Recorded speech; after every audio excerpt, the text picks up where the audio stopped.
All right, welcome. Time for the Hampton Roads Black Caucus's 2020 online candidate forums. Tonight, we're with the city council candidates of the great city of Portsmouth, Virginia. This is going to be a great forum. With me tonight, long-term resident in the city of Portsmouth, I am Onyx. How are you doing, Onyx? I'm great. How are you? Good. We want to start off with a moment of silence for our great city of Portsmouth, your great city of Portsmouth. I live at the beach now. And then we're going to go into our salute to our national flag, and then we're going to lift every voice. So a moment of silence.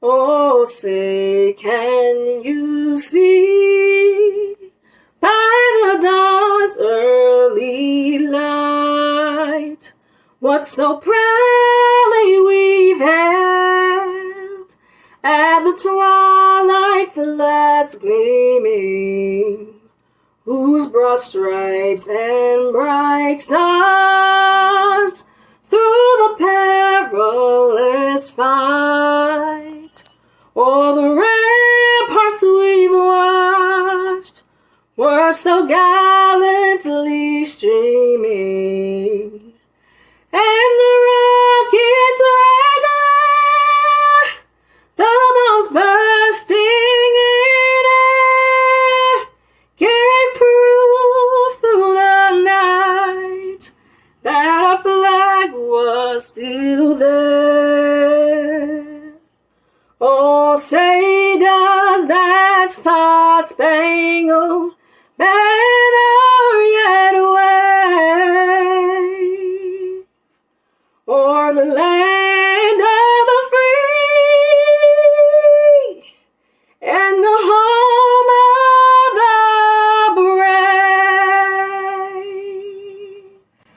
brave? Lift every voice and sing till earth and heaven ring with the harmonies of liberty. Let our rejoicing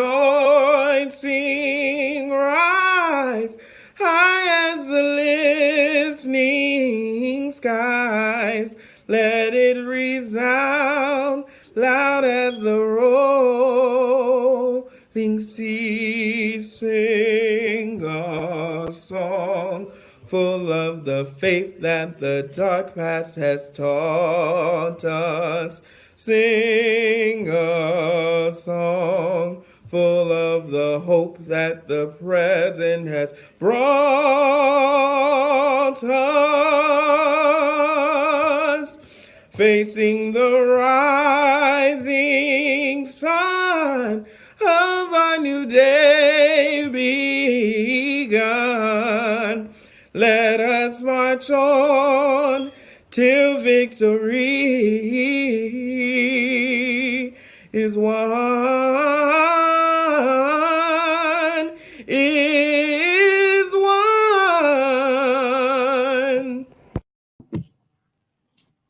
Thank you, and welcome back. It's now time for our 2020 online candidate forum. We're in the great city of Portsmouth, Virginia with I Am Onyx. All right. And I Am Onyx, tell a little bit about yourself very quickly. I am Onyx, and I have a radio show, a TV show that appears on Sky 4. I'm also the vice president of the Portsmouth chapter of the NAACP. I was born and raised in London Oaks. Just a kid from London Oaks is something I always say. I also attended the greatest high school in the country, and that is the IC Norcom High School. However, I am not here as a title. I am here as a concerned citizen of Portsmouth tonight.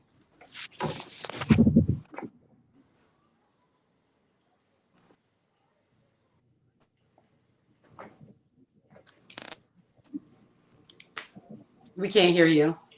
Psychomania. You're muted.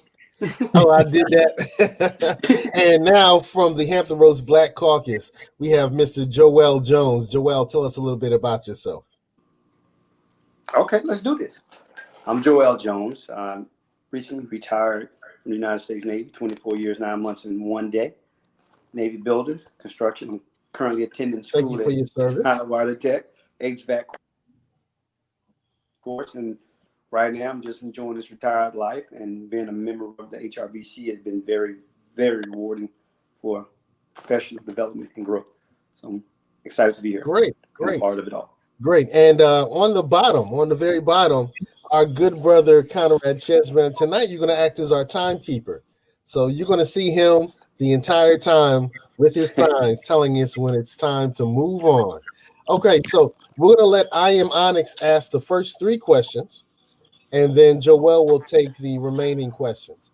And what we're going to do is bring on our candidates. So right now we have Mr. Ted Lamb. How are you doing, Ted? All right. We have Lisa. I'm good. Hello. All right. We have Dante Walston. How are you doing, Dante? I'm offended. Excellent. And we have Deandre Barnes. So what I'm going to do is I'm going to pull off some of the staff for a moment and give the candidates 30 seconds to introduce themselves. We'll begin with you, Miss Lisa Lucas Burke. 30 seconds, introduce yourself. Yeah, great. Thank you for having me. I am Lisa Lucas Burke, Vice Mayor in the City of Portsmouth and an incumbent candidate seeking re-election to the Portsmouth City Council. I was born and raised in the City of Portsmouth, educated at Portsmouth Public Schools, double degree, went on to further my education at Norfolk State University, behold the green and gold, with 2 degrees, 1 in electronics engineering, 1 in psychology. Further my employment opportunities with NASA Langley Research in 1985 as an intern, and took permanent employment with the City of Portsmouth IT department. I'm currently executive director. All right, thank you. All right, Mr. Deandre Barnes, why don't you take a few moments, 30 seconds, when we bring you back off the screen as your time is up. 30 seconds, introduce yourself, Mr. Barnes. I am Deandre A. Barnes. I am third on the ballot. To get a little bit of information about me, my website is www.deandre-barnes.com. I am from Portsmouth, born and raised. I was born and lived in Dale's home. I'm a product of Portsmouth Public Schools, IC Norcom High School. I'm a graduate of Virginia State University with a Bachelor in Political Science and a Master's from Norfolk State University in Urban Affairs. I'm looking forward to this forum tonight and can't wait to hear all the questions. Did he have the master? Okay, great. Another behold the green and gold out here, right? All right, Mr. Walston, introduce yourself, sir. Hey, good evening, everybody. I've got to start off by saying I'm so offended tonight. You had 2 singers, you had 2 people singing. You didn't ask me to sing a lick. So I'll talk about you guys later. But good evening, everybody. It's good to see people. I'm Dante Walston, born and raised in Norfolk, Virginia. I was brought to Portsmouth via the Port of Virginia. I'm a longshoreman. I've been working as a longshoreman now for about the last 8 years.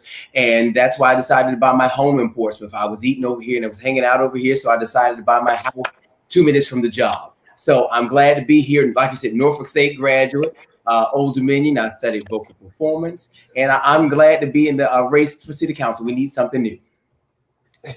All right, great. And Mr. Ted Lamb, take about 30 seconds and introduce yourself, sir.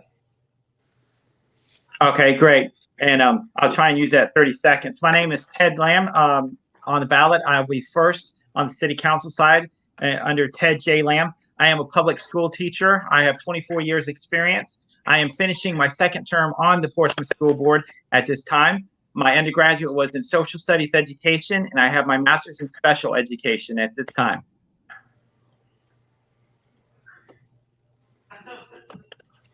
Okay, wow. Okay, great. Well, we're going to start with our questions. I tried. We're going to start with our questions, and we're going to allow the first questions to come from I Am Onyx. Our timekeeper will show you when you have 30 seconds, 15 seconds, and when it's time to end. After each one of our candidates have spoken, Onyx, feel free to give them additional 30 seconds after everybody has gone by to respond to what their competitors have said. Okay, got it. All right. Ladies and gentlemen, let's get. So the first question is, in order to create a culture of inclusion within city government, what strategies would you use to implement diversity and inclusion initiatives that promote opportunities for all residents in city employment, business, and services? And I'm going to shoot that out to you first, Deandre. We must first acknowledge the disparities, the advantages and disadvantages that exist among residents, communities, and businesses. We must develop a plan that centers around outreach and community engagement. The city government is one of the biggest employers in the city, and the hiring practices and policies have a greater role in creating a culture of inclusion within the government. So we have to look at those initiatives and see what we can do to ensure that we're hiring Portsmouth residents, making sure our businesses are better, training. That mean it's over? No, you have 30 more seconds. You keep going. Okay. To ensure ongoing success, we should establish policies and programs that will help educate staff and foster a culture of acceptance. Our city must do a better job making sure the community and businesses are aware of opportunities, and we must provide training and help to make sure that the diverse group of individuals have an equal chance to acquire those opportunities. I like. Ted Lamb. Okay, thank you. With regards to the question about what strategies to implement diversity and inclusion initiatives, first and foremost, I think one thing that the City Council has to do is to be able to create good policy. But first, in order for you to create good policy, you got to make sure that the policy that's already in place is being followed. And if it needs to be changed or updated, then of course that needs to take a preference before you just start creating more policy. I also think that you also have to communicate better with community as well with regards to what the jobs and the opportunities that are available. I think that first and foremost needs to be the priority for anything at all with regards to if people don't know, if communities don't know what is available, then there's no way that things can actually move forward. And that's a huge deal with this. That's primary. Thank you. Lisa Lucasberg.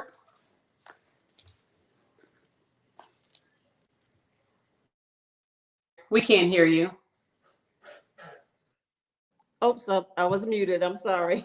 Okay, in order to create a culture of diversity and inclusion here in the city of Portsmouth, one of the things that I would do would be for city council members to work with our department heads to try to find out what kinds of things are causing the businesses and the citizens to not be, to feel like they're not included. We could do that by having a survey on our website where citizens could write in, and then we could have a discussion about it, bringing everyone together to try to change those things that are keeping us from achieving the goals, or simply the employment opportunities that are there, or just a matter of recruiting or hiring, or even allowing additional persons within the city of Portsmouth who could bring business type opportunities and opportunities for more inclusion and diversity across the city. It's definitely going to take some serious dialogue between the city departments and the citizens in the city of Portsmouth. Departments is how I got fucked up in the first place. Thank you. And Dante. Well, I propose 3 different commissions that I think will help diversify across the board. The first one is a small business commission that will help diversify what local small business owners look like. That'll bring the people to the table. As leaders, we've lost that line of communication between the leadership and the people. So it's about communicating with them to see what their needs are, because those are the people that will keep us in our chairs. I've also talked about a veterans commission. Again, our veterans have served us, so now it's time to serve them. That's a diverse group of people. Let's get in people to bring what their needs are to the table so we can see those needs be fit. The last one is a seniors commission. We've got Portsmouth is an aging city. We've got people, our grandparents, our parents have taken care of us. So now as leadership, it's time to take care of them. And we can again bring diverse minds to the table. Open minds are the best type of minds we need to have. Let's bring those people to the table. Let's see what the needs are across the board, veterans, small business, and our seniors, and let's make things happen. We can push our city in the right direction with an open mind. Thank you. Now, with that being done, I'd like to give each of you 30 seconds if you'd like to say something to address something your counterparts have said. We'll go back to you, Deandre. Is there anything that you'd like to say? No, ma'am. Lisa Lucasberg? Yes, I think that, we do need to keep in mind that our seniors are an integral part of our community because they are the backbone. So I would definitely make sure that we're including our seniors when we're thinking about our diversity actions. Thank you. Ted Lamb? Anything? No, not at this. Okay. Anything for you, Dante? Just to reiterate, again, it's about establishing the line of communication between leadership and the community. Let's just bring those people back to the table. Thank you. So for our next question, in this time of pain, unrest, and loss, officials today must reconsider their role and their ethical responsibility to advocate for social justice. What role will you play in supporting racial and social justice? Ted Lamb, I'm going to start that off with you. Okay, great. Well, I think one thing as elected representatives, we really we need to take seriously what that role is. We need to act in an ethical way. We need to act in a respectful way, and we also need to act in a way as what the term calls representing in and of itself. One way to do that, and one thing that I over the past 8 years consistently has been to reach out to the different civic leagues across the city. You can even ask my wife of 25 years.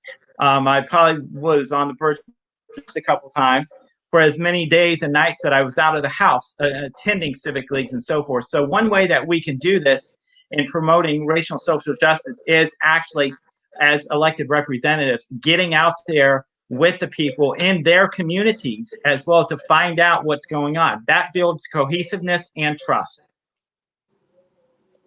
Thank you. And Dante Ralston, we're going to go to you next. All right, yeah. Injustice in 2020 is still the difference between life and death. This isn't time for our city or our residents to be losing trust in the people who are supposed to be prioritizing us, which are our first responders. I'm an advocate for first responders, and I want to prioritize them. They're supposed to prioritize us. So now as leadership, it's time to put our priority back in them. That's investing in fully staffing and fully supporting them so that they can take care of our communities. It also works in diversifying what our first responders look like. Our first responders should resemble what our city looks like. I think if we really had our first responders across the board, that's firefighters, police officers, and services resemble what our community looks like, social justice wouldn't be a thing. It'd be something of the past. So that's something I'm willing to work with across the board to bring social justice. But again, we've got to reestablish the line of communication between leadership and the people we're supposed to be serving. Thank you. Deandre Barnes. As someone who's in public office and serves on the school board and a future councilman, I think our biggest role will be to legislate. We have to make sure that we are legislating against racial and social justice and making sure we're putting things equal.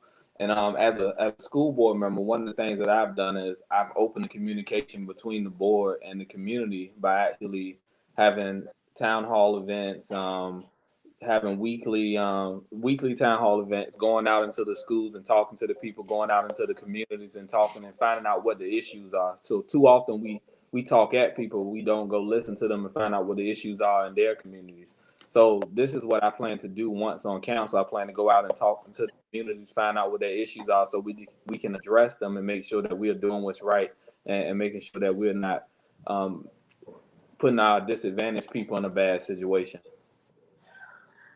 Thank you. And Lisa Lucasberg. Great, thank you. All right, as an incumbent candidate, the role that I will continue to play is to make sure that I show up whenever there are instances in our community where racial and social justice issues are not being addressed. And of course, in order to do that, we want to make sure that certain groups of people are not penalized or marginalized for their the opportunities that they want to play a role in the city of Portsmouth. Of course, using my influence as an elected official to advocate for racial and social injustices or justices that ensure that fair and equitable distribution of jobs and business opportunities, persons being able to work with city leaders and people being able to work with our different civic leagues and our religious community as well. We all need to come together to make sure that we are all getting a fair shake at opportunities for businesses, jobs, housing, other resources. Thank you. Thank you. And our next question is, history teaches us the necessity of taking intentional steps to define our role in public service. Else we allow entrenched powers to direct our purpose, thus making us a tool in continuing the status quo. What steps would you take in creating a civilian review board for police accountability to improve community relations? Dante Walton.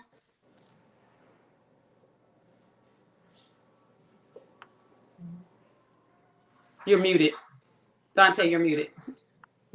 Listen, I'm still getting used to this thing. Forgive me, y'all. But no, I'm all about structural reform. We keep talking about policies. We keep talking about things we want to implement. Let's bring structural reform to the table. And that's from the top to the bottom. Again, I'm all about the people that elect us and will keep us in those seats. We have enough empty blazers. We don't need any more placeholders. We need people that are about doing the action. And I'm all about structural reform from top to bottom. Thank you. Ted Lamb. Yes. One of the things that I am promoting and pushing for, it's even on our platform. If you go to our website, www.tedjlamb.com, one of the things is that I am pushing for a community board, which would be set up as a board or a commission through city council that would set that up, that would bring actually the different communities, either through their civic leagues or their neighborhood watches, to together to actually be able to address many of the issues that is going on, crime related, but also too, it would actually improve upon the relations between citizens and their police department as well. With that, I think that would strengthen a lot of things and help solve a lot of things when it comes to police and citizens issues and accountability. Thank you. Lisa Lucasberg. Yes, great. Thank you. Of course, as an incumbent candidate, we appoint persons to boards and commissions all the time. So I would treat this civilian board just as I would any other board, where we would bring in the applicant, have them to apply, interview them just like we do for our elite boards, and have an opportunity where we're selecting a diverse group of people to serve on this board, because the diversity is what's going to be essential and necessary to the whole process working effectively. And of course, through that diversity, we would have an opportunity for them to be able to work together in their different communities, and then bring back a report to the city council for us to make action, and also to inform the public of how we are processing, how we're proceeding through those steps through our boards and commissions. So I would treat it just like we do all of our other boards and commissions, have them apply and interview, and then select the most diverse persons to serve. Thank you. Deandre Barnes.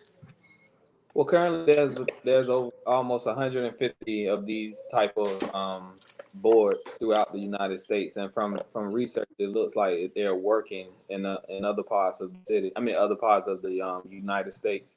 So I would definitely be in favor of this. I think what it does, it would create a relationship between the community and the department, and it will help better relations between both, and also give us an opportunity to help offer programs, provide training, encouraging both the community and the department to get together before encounters actually happen and crimes are actually committed. We all know visibility and communication are very important, and we can create that communication and that visibility between the department and the community with this board. Thank you. And now I'd like to give each one of you 30 seconds to address anything that your counterparts have said so far. So we'll go back to you, Deandre. Is there anything you'd like to say additionally? No, ma'am. Dante? Again, with like I said, with that changing, again, we're talking about proactive change with our first responders in our community. Again, like I said, I'm going to be dragging this the town tonight. I'm all about communication. So let's bring the stakeholders in the community with our first responders to see how we can actually make some actual change to bring the city forward. That's all I'm about. Thank you. Lisa? I think, the council candidates have made some good points, but I think that the critical part is going to be that application part to ensure that we're getting a diverse group of people to ensure that, we're getting the right persons with the right expertise to serve. Because if we're just putting anybody in, or if we're just allowing anyone to serve, that we're going to still be where we were before. Thank you. Ted? Oh, he's gone. So those are the questions that I have for you. And I'll turn it back over to Seiko.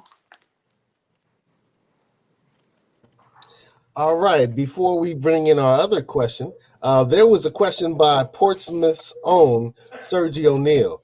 And his question is, what would you suggest be done to address the high youth crime rate that plagues our city? Let's start with you, Deandre. What would you do? Well, I grew up in a neighborhood called Dale's Home, and when I was growing up, we used to have a basketball court out our neighborhood. And one day they took the basketball court, and when they took the basketball court, a lot of the kids who were on that court started doing different things. They started because it used to keep them occupied, and so they started getting in trouble. They started selling drugs, and when you're selling drugs, you don't want to go to school because the money's looking good, and when the money's looking good, then you're out more often, and then you open yourself up to get arrested. And a lot of them ended up arrested or in jail. Lucky for me, I had a brother that kept me out of trouble. He made sure that I had places to go, a rec center to go to, or just different programs. In Portsmouth, we need to make sure we continue to put programs in place to keep our kids out of trouble. I always say when a crime happens, when a kid gets shot, or when somebody goes to jail, the problem didn't start that day. It started when they was able to choose that lifestyle. And we need to put things in place so that these children won't get to choose that lifestyle. All right, great. All right, Mr. Walston. Being a former educator and working with parks and recs, I understand the importance of recreation when it comes to young people, keeping them busy. So I with all the abandoned buildings that we have in Port Norfolk and Craddock and Old Town, I've talked about bringing in grant writers that we can get state and federal money that we can use to fund projects so that we can keep our young people busy. Something else important as a young person, my mother always told me if I want anything in life, I've got to go out and get it, but I need a job to get it. So we got to bring jobs in for the young people so we can keep them busy, that they can have steady income so they won't have to go to the corners like Mr. Barnes just mentioned, so we can keep them preoccupied. If we give them a job, they'll be too busy to get the mischief. So I'm all for recreational activity and giving them jobs to keep them preoccupied. All right, great. And Miss Lisa Lucas Burke, your thoughts? Yes, great. Thank you. Prior to my serving on Portsmouth City Council, I was president of a group called the Girls Inc. Center for Youth. And that program provided opportunities for students and children and kids to get engaged into recreation centers in structural type programs where they had swimming opportunities. They were learning to play golf. They were learning to do arts and crafts. They were getting cultural type learning opportunities. And something that has taken out of school when I was in school has been some years ago now. We need to keep back with those the intramural and extramural opportunities for them to engage in things after school. So the devil's workshop is an idle mind, and so we just need to make sure that our kids are engaged in those opportunities, and also having partnerships where mentors, big brother, big sister type opportunities would be there to help them where there are missing fathers or mothers in the home. All right, great. And Mr. Lamb, your thoughts? The question is, what would you suggest be done to address the high youth crime rate that plagues our city?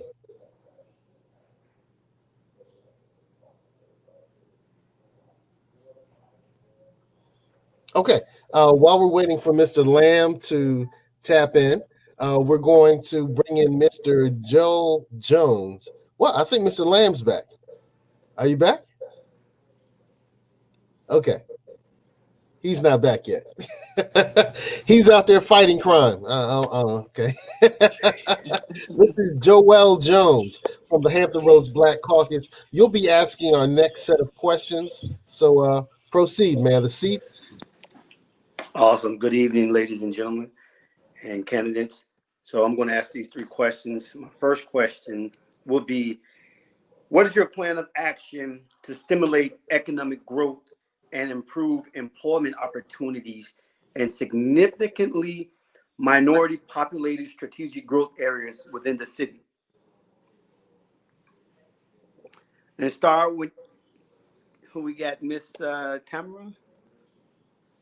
That's you? Yes. Lisa Yes, Lucasberg? ma'am. Yeah. Yes, Okay. ma'am.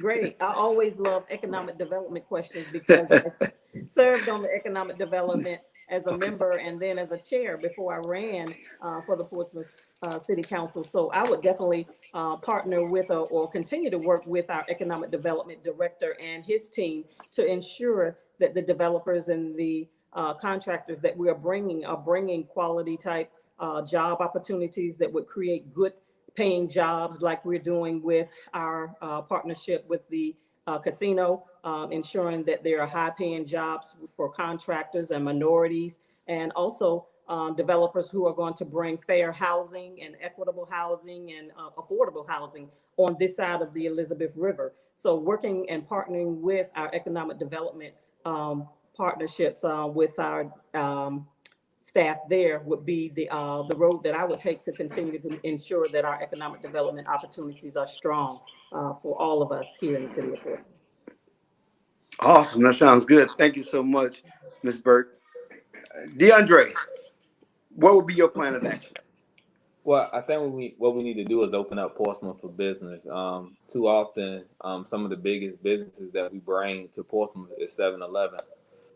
So we need to change that. And also what I believe is that we need to offer incentives to businesses to come to Portsmouth. And what I'm proposing is that we offer a tax cut to businesses to come to Portsmouth. And with that tax cut, they hire 60% of Portsmouth residents. With that 60% of Portsmouth residents being hired, I think that touches the minority group as well, because you have majority of our population being African American people. And with that being said, what we would do is we would create a revenue which gives us opportunities to provide money for recreation, education, and things of that nature. So what we need to do in general is open up Portsmouth for business to make sure that we are providing opportunities for our citizens. But with that tax break, like I said, we need to make sure that they're hiring 60% of Portsmouth residents so we can put them to work. Awesome. That sounds good. Mr. Lamb, are you available?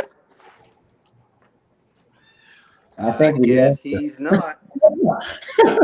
Dante, you're up, brother. I'll take it. It goes back to what I mentioned earlier about my small business commission.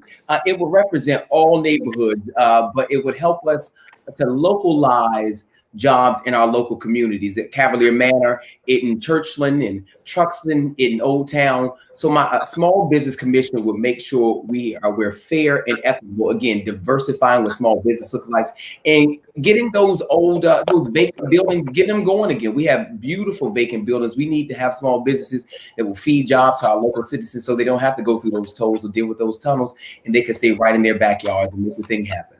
And that's across the board. Awesome. That sounds good. So 30 seconds for any candidate that would like to respond, starting with you, Ms. Burks. Would you like to respond to any of the other candidates' proposals, plans of action?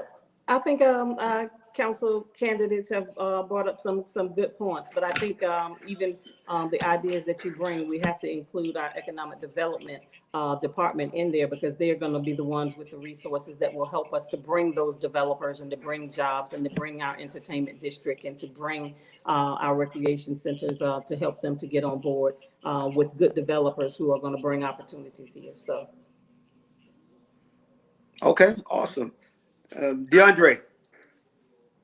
Well, I don't really have anything to say. I just believe, I think that goes without saying as far as including the economic development team. as far as making that happen. But you know, we have to come to the table with an idea, and too often a lot of people that's in our city haven't come to the table with an idea, which is why you don't see growth in the city of Portsmouth. Okay, and I'm gonna give Dante a shot for the 30 seconds. Then I'm gonna go to Mr. Lamb. Are you there, Mr. Lamb? Okay, go ahead, Dante. Okay, okay. I agree with Vice Mayor Burke. We've got to recognize the importance of the Economic Development Department, but we've also got to make the city enticing to bring new business to Portsmouth. But again, I also want to recognize my alma mater. Well, a few of us, our alma mater, Norfolk State, they have a new small business program that I would like to also incorporate to see what their ideas are on bringing small business to Portsmouth. And again, diversifying what business ownership looks like in Portsmouth. Thank you. Awesome. That sounds good. All right. And I'm going to gear my questions more toward the economic, because I understand that the economy drives what goes on in the community, especially in Portsmouth. So my next question is, how would you guys, and that's gender neutral, how would you develop a plan of action that would support local Black-owned businesses' growth and their economic development? Starting with you, Deandre. Well, I think one of the things we need to do is make sure that we advertise the opportunities that we have for our small businesses and our minority businesses. Too often they don't get a chance to take use of the opportunities that's in place. And also, I think what we should do is see how we can work out a low interest loan for them so that they can remodel the businesses that they already have, so that they can make it more enticing and expand, so people would join and actually participate in the activities that they're providing. Also, you know, we have cities that are high in tourism. I don't see why we can't advertise in another city of what we have here in Portsmouth. I remember going to New York and I saw that Norfolk was advertising in New York, and that include help them with their tourism. We have Virginia Beach. I don't see why we can't go to Virginia Beach and advertise our businesses here to help them out with their growth. Awesome. Good question. Good question. Dante. That goes back to, again, what I was saying about the Small Business Commission. Again, diversifying what business looks like in Portsmouth, and absolutely diversifying what business ownership looks like in Portsmouth. And I don't think I'm aware of anybody in the city council that has put some thought into minority business. And like I mentioned, Norfolk State a while ago, they have a small business incubation center, a Black band. We've got to work with them. These are young minds that are talking about diversifying what small business looks like. Again, bring them to the table, and let's bring other small business owners to see what we need to do. I think Mr. Barnes mentioned a second ago, them having access to capital is important as well. So again, let's bring in people who have established small businesses that are doing it the right way. Let's also talk with our neighbor city, Norfolk, and let's bring some of those students with the incubation center. Let's bring them over and see how we can bring new business owners to the table, having new young entrepreneurs to push our city forward. That's tax dollars we can use. So let's bring them to the table so we can make things happen for the city forward. Okay, sounds good. Ms. Burke. Yes, great. Love that. One of the things that I would do to support the local Black-owned businesses would be something to create kind of like a Black Pages. And we could create that on our city's website, because people visit our websites all the time. And in this age of digital technology and Zoom and virtual learning and usage, people are using those avenues to find out information. So I would definitely create an opportunity for them to be marketed it, so that people would know that they are there and the kind of opportunities that they have. And also provide some incentives where persons could know that they're there, offering a percentage off or some kind of opportunity for them to patronize those businesses. So helping to support them in what they do and help to market them so that other people know that they are there. And those opportunities would definitely create opportunities for growth here in our city, and also create other opportunities for more people to want to join. All right. Ted, are you there? Ted, can you hear me? If you're not, I'm gonna move on to the next question. All right, coming to my third question. This is a combined question that I would like to ask. It's about transportation, and I ask this question because I know growing up with a family of 13, it was definitely hard to get around in Little Rock, Arkansas at the time. So, how would you all work with the other localities within Hampton Roads to address the transportation challenges, and how would you improve transportation within the city of Portsmouth? And Ted, did you hear that?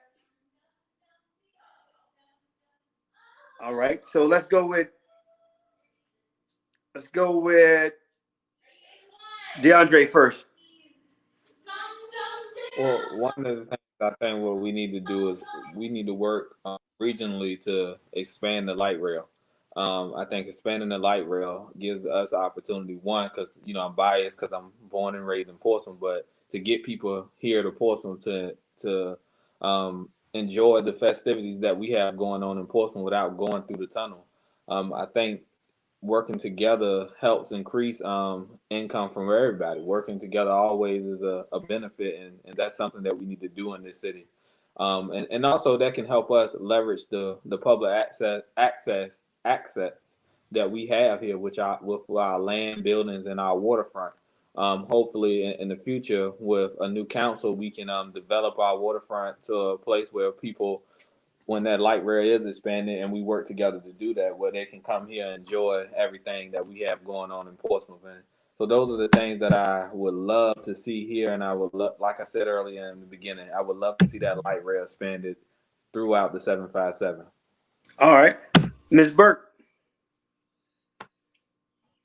Yes, of course. In serving on the Portsmouth City Council, we have something that's called the Hampton Roads Transportation Commission, and that includes a person from each locality. So I would share those ideas with the person who is the liaison for the city of Portsmouth to ensure that that information is getting to the table regionally across our cities here in the Hampton Roads area. Of course, any kind of transportation that we could use to ensure that we're having to not deal with the tolls would be a great asset to all of us.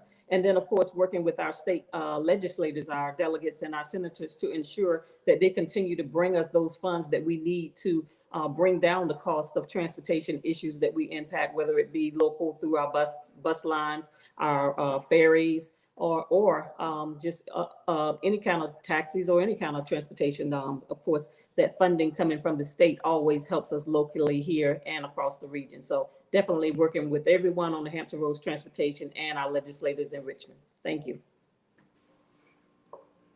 Awesome. All right, Dante. Okay, yeah, to work with our regional partners, we've actually got to sit down and talk with them. I'm a talker by nature, so I don't mind extending a phone call or having a meeting with local neighboring cities, leadership that are doing it the right way to see how we can do it better in Portsmouth. Benny Zhang of Williamsburg, he's the vice president of the Virginia Transportation Association. I would love to sit in with him and see what he did to push Williamsburg's transportation forward. I'd also like to sit and talk with actually HRT, the Transportation Union, who I'm grateful to say that I've been endorsed by. We've actually got to talk to the people that are doing the work. Let's see what they suggest as leadership. And like Ms. Burke said, let's talk to our leadership in Richmond and see what kind of funds we can get for our city so we can improve on our transportation in our city. Awesome. Ted, are you able to respond? All right, that's all right. So 30 seconds. Each of you get 30 seconds, starting with Ms. Burke. You have 30 seconds to respond to any of your candidates. Oh, no, I think they made some good points. So, yeah. Okay. Dante. Again, I keep telling you guys, I'm a talker, so communication is important to me. Let's talk with our surrounding cities to see what they're doing. That way we can incorporate it and push everything forward for our people in Portsmouth. That's all. All right. Deandre. Working together to get light rail throughout the 757. That's all I have to say. All right. And if you don't mind, Seiko, I just got one last little pop question since we kind of went through it quick without Ted. I've heard you all mention this equitable distribution. So I generate this question. How can our elected officials ensure a fair and equitable distribution of jobs, considering that there's government sector and there's private sector? How do you enact such strategies? And we'll start with you, Ms. Burke. Okay, thank you. A fair and equitable distribution of jobs is going to take all of us working together on every end. We all know that the city of Portsmouth is 45% of our land mass is untaxable through the shipyards and the Naval Hospital. So I would ensure that, or work with our school boards to ensure that we have career and technical opportunities or educational opportunities available for our students to go into those job opportunities once they leave school. And then, of course, reaching out to our parents and our families who may not have achieved the educational level that they want to achieve, to ensure that they are trained in some opportunities to be able to take on some of these higher paid jobs that are available through our TCC Educational Center that are offering opportunities to earn high wages. So it was going to take all of us working together through our schools, through our city, through our legislators, and through our other career and technical educational programs. Awesome. Thank you very much, Ms. Burke. Deandre. One of the things I think we need to do is encourage it with our educational system, but also we need to make sure that we fund education to where we are putting our children in the best opportunities to succeed, which is why I am proposing that we put a trade school, a standalone trade school in our city, because that's very important for our children. I'm someone who went to college, went and received 2 degrees, but college isn't for everybody. And earning a trade can help you with starting your own business. One thing about a trade, you'll never lose that, and you can use it in the future anytime, and you can start your own business. It's very beneficial to earn. Also, what we must do is, what I'm proposing with my economic development plan is that with requiring that tax cut and requiring that 60% of Portsmouth residents being higher, I'm also suggesting that we get 50% of that 60% with minorities in our city, because our city is minority African American. So we need to make sure that the jobs look that way as well. Okay. All right. Awesome. And Dante, take us home. Okay, I'll try. Again, I keep stressing my small business commission because I really think that small local business owners understand their community and the needs of their community. So if we can bring them to the table to see how we can develop those empty buildings in Craddock, and the empty buildings in Old Town, and the empty buildings in Port Norfolk, bring those jobs to the table, decent paying jobs, not minimum wage, livable wage paying jobs. I understand that being in the union, we need good jobs with good benefits so we can take care of ourselves and, most importantly, take care of our families. And that's all local work. That's local people owning homes. I've also talked about a high school to home ownership program that will absolutely bring high school students that don't want to go to college or don't want to go to the Navy. We can have apprenticeship programs, learning how to do plumbing work, learning how to do carpenter work, something I've never been good at. I can bang a nail, but that's about it. But we've got to give them opportunities if they don't want to go to school, that they can have apprenticeship programs so they can go straight into being homeowners. We need to really incorporate the young people because they're going to take care of us later.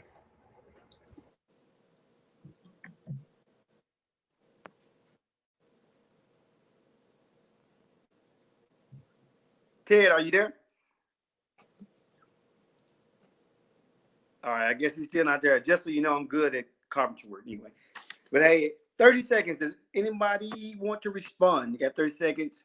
And okay, 30 seconds. What about you, Ms. Burke?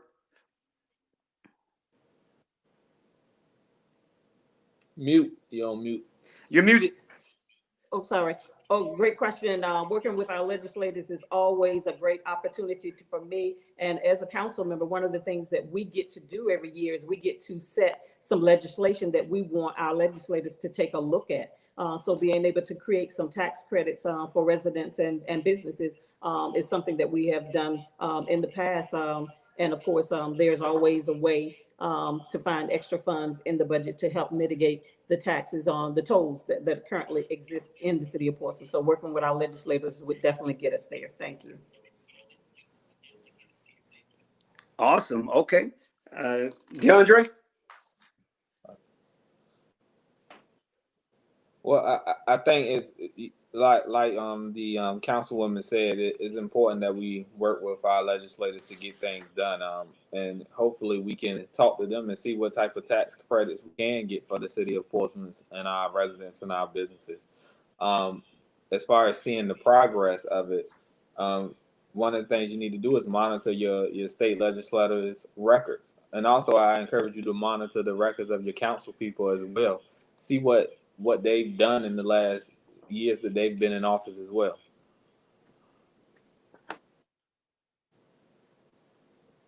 Awesome. All right. Dante. Okay, again, being in the union, I'm a part of the AFL-CIO. So we often get to go up to Richmond to actually sit and talk with our legislators. So I will often, I keep with you guys, I'm not joking, I'm a talker. So I don't mind going up and extending the bonds of communication with our our state leadership to see what they can bring and see what was possible for the residents of Portsmouth. And as far as showing progress, again, the money that we can have allocated to those tolls, because the tolls are a burden on Portsmouth. I think I read a few weeks ago, Portsmouth is the second least visited city in Hampton Roads because of the tolls. So I will go not only petition the leaders of our state leaders from Portsmouth, but those mid-Virginia people and those Western Virginia people that don't understand the burden the tolls have put on us. So I'll continue to advocate and continue to go speak with them as I'm a part of the union. But again, I will keep reporting to the people of Portsmouth what I'm doing so they can see the progress that I'm making for them.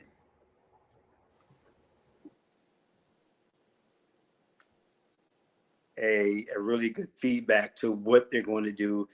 And it sounded like they were all in agreement because everybody responded in kind. Seiko, is there anything else? Those are my questions that I have. We did have another question that came in from Rudy, but I also want to take a moment to take one of Sergio Neal's other questions. Rudy, we're going to come back and circle back to your question, but Sergio Neal asked, recreation in the city has been prone to defunding since the 80s. What would you do to reverse this trend? Great question. Great question. From a Portsmouth native as well. Well, I guess I'll go if that was specifically because I am a current member of council. And one of the things is that the way that recreation centers are being viewed has changed. So we are working with our city government to ensure that funding is put into our sportsplex. So we're creating these recreation type venues where citizens from all across the city can come and more resources can be poured into one location, because right now our recreation centers are declining, and it's going to take a certain amount of dollars in order to build them back up. So pouring money into our sportsplex is one of the things that we talked about at our retreat in January, where we're going to make sure that we have the appropriate equipment, where we're going to have a track, and where we're going to, make it a grand place for people to go and utilize that center. And I thought it being someplace where we could have Special Olympics or Olympic matches, or some opportunities where the schools could use that as an additional place to have recreation opportunities as well. Great. Mr. Barnes, what are your thoughts? Recreation in the city, defunding since the 80s. What would you do to reverse this trend? One of the things we know is that without good recreation, the crime goes up. I always say, like I said earlier, when a crime happens, when a kid gets shot or a kid goes to jail or a grown up or whatever the case may be, the problem didn't start that day. It started when they was able to choose that lifestyle. For too long, Portsmouth hasn't invested in our children. We haven't invested in our community centers. When you go to the community centers and you use them, some of them are very out of date. The floors are slippery for the basketball courts. We need to invest into our rec centers, and we need to invest in our children. Because one of the things, if you don't invest in them now, we'll invest in them later. It costs $31,000 to house an inmate in jail for a year in Virginia. If you do 5 years for that one inmate, every kid in this center will have in this city will have a rec card. So with that being said, it's a no-brainer that we need to invest in our rec centers and we need to invest in our children. We don't need to say it. We don't need to keep making plans. We need to just do it. Okay, good stuff, Mr. Barnes. Mr. Lamb, I'm glad to see you back with us. Hopefully everything is connected well. Do you have any thoughts? Recreation in the city of P-Town been defunded since the 80s. What would you do to reverse this trend, Mr. Lamb?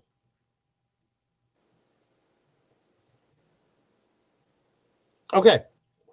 And Mr. Walston, what would you do to reverse this trend? And don't start singing on us, all right? Don't start singing on us. Okay, I saw the greatest love, and I'll play it after I'm done. I'm sorry.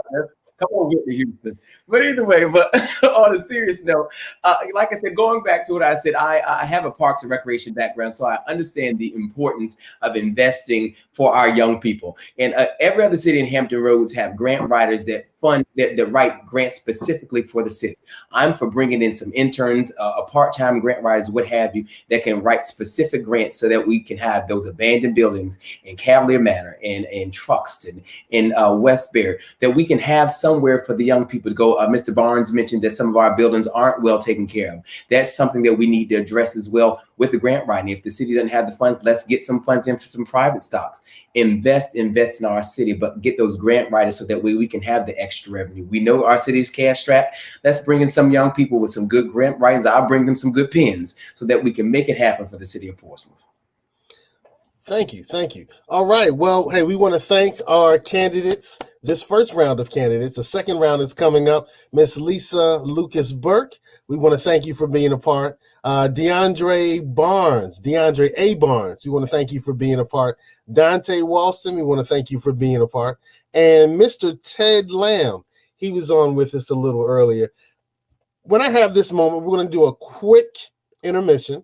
We're going to, we're going to salute some of our sponsors who help make this show possible. So let's start with one of Portsmouth's own sponsors. So this sponsor is based in the city of Portsmouth. They hire in the city of Portsmouth, made in America, made in Virginia, made in Portsmouth, Virginia. Guess who it is? tallyandtwine.com. Yes, that's tallyandtwine.com, where you can find beautiful watches for men and for women, made here in the United States, made here in the great state of Virginia, made in Portsmouth, Virginia. That's right, made in America, made in Virginia, and made in Portsmouth. tallyandtwine.com.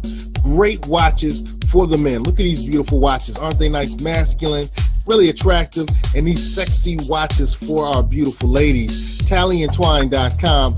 This is my favorite watch. This is the watch I personally own. tallyandtwine.com. Made in Virginia, made in America. It's time for you to get a high quality watch from Tally and Twine. As the young people say, no cap. No cap.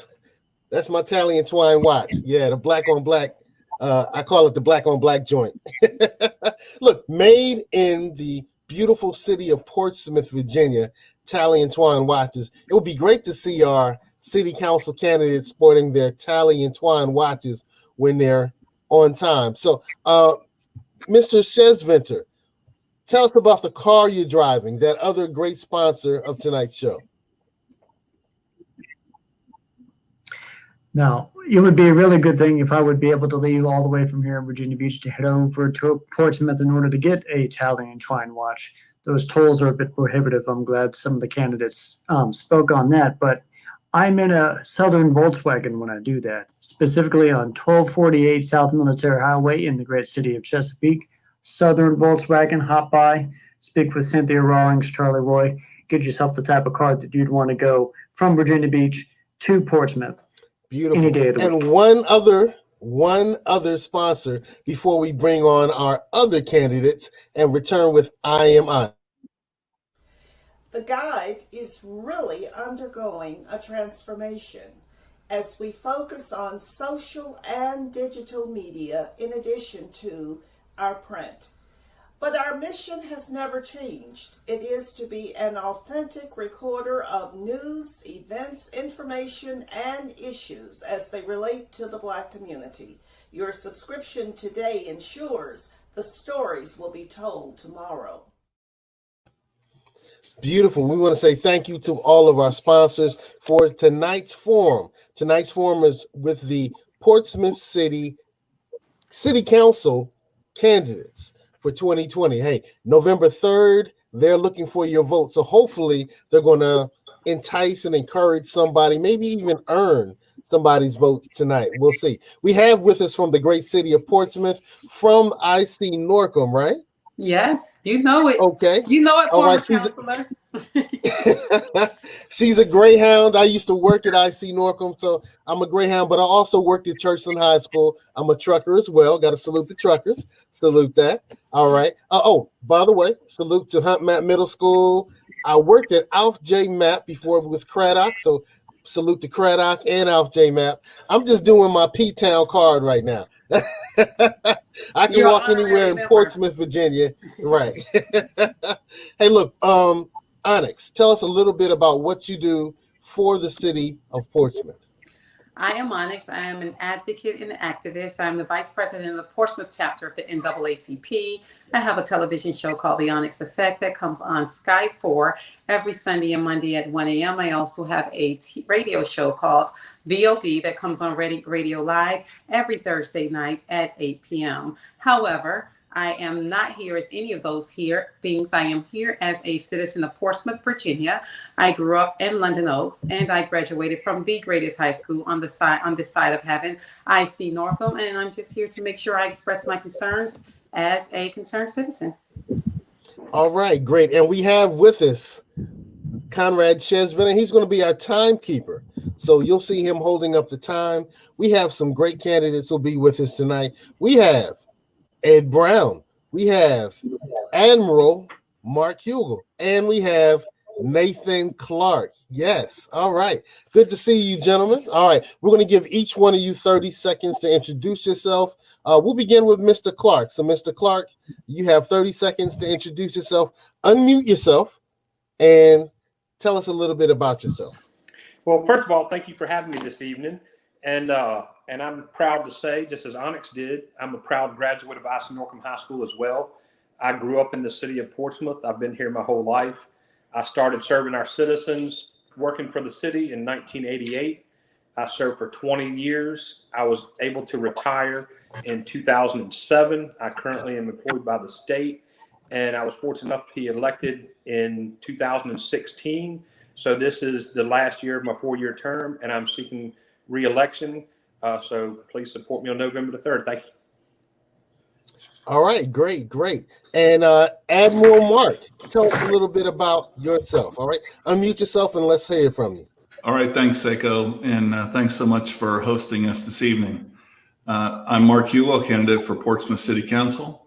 I'm a 1977 Naval Academy graduate and 1992 graduate with master's degrees in engineering from MIT. I served in the Navy for 32 years, including several tours here in Hampton Roads. One of the tours was as the shipyard commander at Norfolk Naval Shipyard back in 2000 to 2003. I retired in 2009 from the Navy as a 2-star admiral, and my wife and I chose to come back to Portsmouth because we loved living here on those Navy tours. And when we finally got our own choice, we picked coming back here. Great. Thank you. And Mr. Ed Brown, introduce yourself, sir. Good evening, sir. How are you? Thank you for this opportunity. Hi, my name is Ed Brown, candidate for Portsmouth City Council. I am a native of Portsmouth. I've spent most of my life here. Turned 50, so about 40 years I've stayed in Portsmouth. I taught at IC Norcom High School for the last 5 years. I've actually served in the education field for 22 years, 13 of which have been as a teacher with Portsmouth Public School. And I love serving the students, and I love serving the families. Wow. So I guess we can really say there's a lot of greyhounds in here tonight. All right, we have a greyhound teacher. We have 2 greyhounds, a former greyhound counselor. Wow, that's great. That's great. All right, hey, well, thank all of you for your willingness to serve the great city of Portsmouth, Virginia. We're going to allow I Am Onyx, our community activist, start asking a few questions. You'll have 1 minute each. Our timekeeper, Mr. Chesviner, will tell you when your time is up. Respect the card. Respect the card. All right, I Am Onyx. It's all yours. All yours. I can't hear it. So I'll read the question, then I'll call on each one of you to answer the question. After each of you answer the questions, I'll provide you with 30 seconds after each section to say anything else regarding to something that your peer said if you'd like to speak again. So without further ado, in order to create a culture of inclusion within city government, what strategies would you use to implement diversity and inclusion initiatives that promote opportunities for all residents in city employment, business, and service? I'll start with you, Admiral Mark Hugel. Okay, thanks, Onyx. It's a great question. One of the things that I saw while I was on active duty is how important diverse opinions can be. And inviting diverse opinions into the discussion and really then listening to the diverse opinions. One of the strategies that I have is always to start by listening. And so if you're going to tackle a problem like diversity and inclusion, you need to understand the problem, and the best way to understand is by listening. City government in particular can benefit from diversity and inclusion. And so tackling that problem involves simplifying, understanding, and then putting actions in place. And I'm an action guy and have worked to solve diversity and inclusion problems my whole career. Thanks for the question. Thank you for answering that, and thank you for your service, Admiral Hugel. Next, Ed Brown. Absolutely. Diversity and inclusion in local government and city employment, business, and services are very important. I think that the local government should take an affirmative action in seeing to it that that minorities are included. For example, we need to ensure that local government is doing all diligence to ensure that minorities and women-owned companies are taking part in city contracts. We need to do a better job with that. If there needs to be an affirmative action program, we need to ensure that a certain percentage of African Americans and other minorities do participate in city governments. For example, our city is 53% African American, but our police department is way less than that. When last time I checked, it was around 20% African American. I think we need to do better than that. A city government should mirror that of the city in which it serves. Thank you. And Nathan Clark. Yes, ma'am. Thank you. My primary strategy is to work with organizations such as this and any other organizations within the community and the faith-based leadership, because I'll be the first to say that I do not have all the answers for everything. So I always have an open door and an open ear, and would be happy to sit down and take suggestions. And because people can bring situations and things to light that I may not be aware of. So I think it's very important for me to listen to the community and to take advice from people that from all sides of the community to be able to make an informed decision to make it a better community for everyone. Thank you. Thank you. And now I'll give each one of you 30 seconds to address something that one of the other candidates said. Would either one of you like to take that opportunity? I'll come right back to you, Nathan Clark. Did you want to say anything additional? No, ma'am. Thank you. What about you, Ed Brown?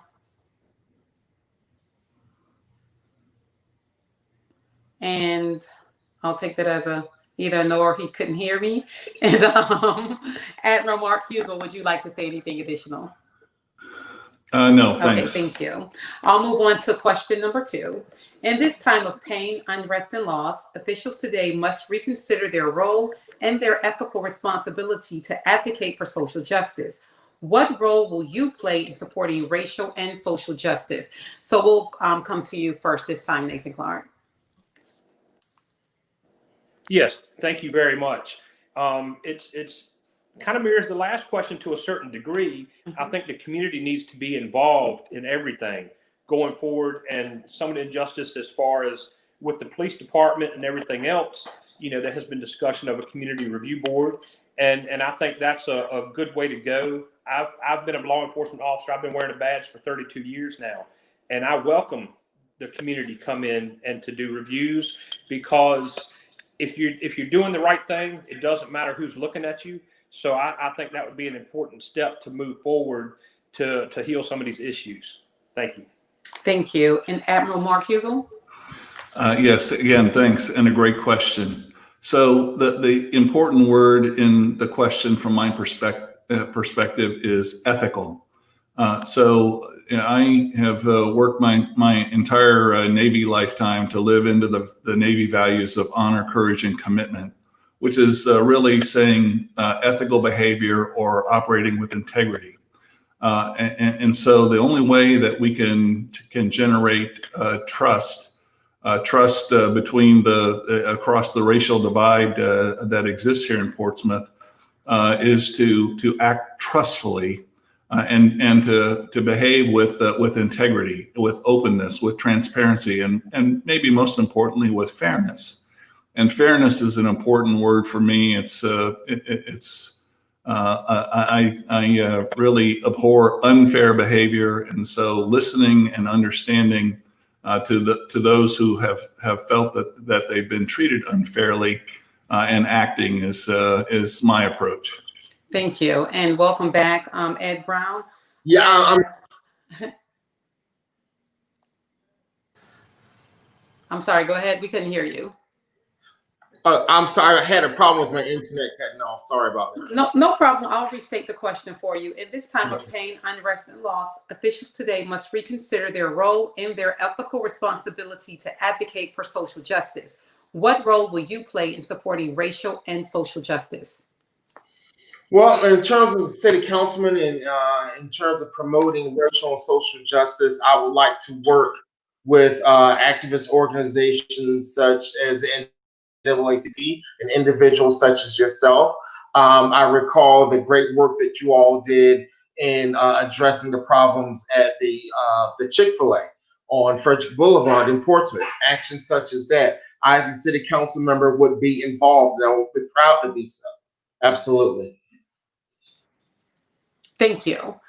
So at this point, I'd like to give each one of you 30 seconds to address anything that your counterparts have said. And I'll come right back to you, Nathan Clark. Is there anything additional that you would like to say regarding this question? No, ma'am. Thank you. Admiral Mark Hugel? No, ma'am. We're good. Thank you. Ed Brown? No, ma'am. I'm fine. Thank you. And my next question. History teaches us that the necessity of taking intentional steps to define our role in public service, or else we all entrench powers to direct our purpose, thus making us a tool in continuing the status quo. What steps would you take in creating a civilian review board for police accountability, to improve community relations? And I need to tell who needs to go first. So we're going to go with you. We're going to go with you, Ed Brown. Oh, okay. I had to say something. Okay. Well, absolutely. City council should make a concerted effort in seeing to it that we have a civilian review board to oversee the police department. Most police officers are good. We know that this silliness about defunding the police is really silly. We need the police, okay? We just need to make sure that we have a citizen review board to hold individuals accountable, bad apples, which are in the police department. Now, let's be fair, there are bad apples in my profession. Public educators, there are bad apples in the medical field, and the law field, but most of those individuals don't carry a gun. So an individual who carries a gun there needs to be extra scrutiny over someone like that. Thank you so much. Thank you. And Admiral Mark Hugel? Yes, thanks, Onyx. So back in the early 2000s, the Department of Justice actually commissioned a study to look into civilian oversight of police force. And that study actually provides a really good template for a community who is interested in initiating civilian oversight of the local police. And one of the messages that was in the summary of that report is that there's no one size fits all answer. So the part of the challenge is to really understand what are the issues or concerns in the community, in the relationship between the community and the police force, and then how best would you structure a citizen oversight to ensure that the oversight is put in place to address those concerns. And so my approach would be to pull out that Department of Justice report, follow the template that's there, and work with the citizens to and with the police department to put citizen oversight in place. Thank you. Thank you. And Nathan Clark? Yes, thank you. As I stated earlier, that I've been a career police officer and firefighter for 32 years now, and I would be the first to say, and I agree with what Mr. Brown said about there's bad apples in every profession. But in my profession, I would say that I would be the first one to want the bad apples out of my profession. There's no place for that. I would 100% look at doing a citizen review board. I think one thing that the individuals should be very diverse from all cross sections of our community. And I think they all should be afforded the opportunity to attend a citizens type police academy, because the more they know about the police policy, procedures, techniques, and tactics, they can also know when they did not follow those policy, procedures, and tactics. So I believe it would be a good thing, because as I have stated before, if you're doing the right thing, it shouldn't matter who's looking at you. Thank you. Thank you, and thank you all for answering that question. At this time, I'd like to give you all another 30 seconds to address anything that your counterparts have said regarding any of the questions, and I'll start back with you, Ed Brown. Do you have anything that you'd like to address? That I would encourage my fellow city council members to direct the city manager to start efforts at creating the citizen review board. Thank you. Thank you. Nathan Clark? No, I just like to reiterate that I fully support that, and I think that's the right direction for us all to move in. Thank you. Admiral Mark Hugel?